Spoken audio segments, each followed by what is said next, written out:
Doctor সাহেব মোর একাল সেটাই হেলাইছে। এ ফির মনে হয় বাঁচমু না। কেন ললিতা বেগম, আপনার কোন কোন জায়গায় ব্যথা বলেন, মলমের ব্যবস্থা আছে। আমার সারা অঙ্গে ব্যথা, মলম লাগাইবেন কোথা? কি রোগ আপনার বলবেন তো নাকি? রোগ বড় জটিল রোগ, মানুষের ভালো সহ্যই করতারি না। কেউর ভালো দেখলে আমার গার মধ্যে জ্বলিয়া পুড়িয়া ছারখার হইয়া যায়। সর্বনাশ, এ রোগ তো বড় চেতান্য রোগ। এ রোগ কবে হইতে আপনার?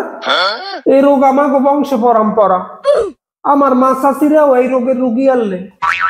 আচ্ছা, আপনার রোগের বৈশিষ্ট্যগুলো বলেন তো শুনি। কি কম আপনারে কন, পরশু বিয়েলে আমাকে পাশের বাড়ির শৈলের বউর একটা পোলা হয়েছে। একটা মাইয়াই করতে না, ওই বেডির পোলা হয়েছে দেখি আমার গার মধ্যে খালি ছাড়ায়। আহা, এই রোগ নিয়ে এতদিন বসেছিলেন, বাঁচাইতে পারে কিনা অসম্ভব। বয়স কত আপনার? না, বয়স আমার বেশি না, আমি টুকটুকির মা। ও আচ্ছা, আর কি কি দেখলে আপনার শরীরে মানে এক ধরনের উদ্বেগ শুরু হয়, একটু বলেন তো। এই ধরেন আমাকে পাশের বাড়ির ভাবি রে, হ্যাঁ স্বামী এক্সের ভালো পায়, ওই আল্লাহর বন্দা সহ্য করতারে, দেখলে বুঝায় যেন আমার গার মধ্যে সুইচ দিয়ে পড়ায়। তাই হ্যাঁ, স্বামী হারে ভালো পাইবে না ভালো পাইবে আমেরে?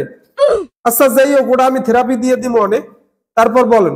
এরপর হচ্ছে মোর বড় জালে, মোর বাসে নতুন নতুন শাড়ি থ্রি পিস কিনে দিতেই থাকে। ওই গায়ে দিয়ে যে কালে আড়ে, তার লোডার উপর দিয়ে ধোয়া উড়িয়ে যায় আমার। বিশ্বাস না হইলে হাত দিয়ে দেখেন, এখনো গরম। আব্দি মনে পড়ে, আগে রোগের কথা বলেন। কয়টার কথা কম কন, মোর বান্ধবীর টিকটকে হাজারে হাজারে ভিউ হয়, আর মোর টিকটকে 50 গো ভিউ হয়। কইলে বিশ্বাস করবেন না, ওনা ছাড়া খোলামেলা টিকটক করি, এরপর ঐক্য ভিউ হয় না। এতে তার লোক গরম না হয় কে আর কন? লিঙ্ক দিয়ে আমারে। আপনার ফেসবুকে ফলোয়ার কত? খুদ 25টা। আর টিকটকে কত? 70টা। আর ইনস্টাগ্রামে? একটাও না, উত্তর জিগায় না। আপনার এত দাহ, জ্বালা, হেরে জ্বালা, অন্তর জ্বালা। আহা, এটা রাজনৈতিক মঞ্চ নয়, এটা হাসপাতাল। আচ্ছা শোনেন, আপনার যে রোগ, আমি এই জায়গায় ঔষধ লিখে দিছি। দৈনিক সকালবেলা তেলাচোরা সিদ্ধ করিয়ে খালি পেটে খাইবেন। আর হইলো আপনার বাহিরে মানুষের সাথে বেশি মিশবেন না, একগর রয়ে থাকবেন। যেহেতু আপনি মানুষের ভালো দেখতে পারেন না, সেহেতু কারোর সাথে মিশবেন না।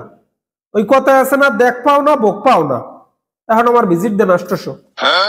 ডাক্তার সাহেব, আপনি একটু রুগী দেখতে 800 টাকা নেন, মাসে কয় লাখ টাকা মানে? আমার এত ইনকাম দেখে আমার অন্তর্জালা শুরু হয়ে গেছে।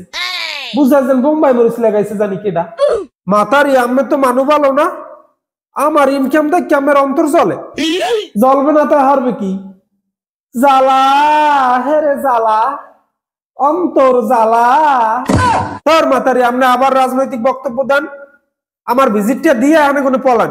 পালাবো না, পালাবো কোথায়? ঠাকুর গায়ে বাড়ি আছে না? এই মহিলা তো লোক সুবিধের না, সিকিউরিটি সিকিউরিটি।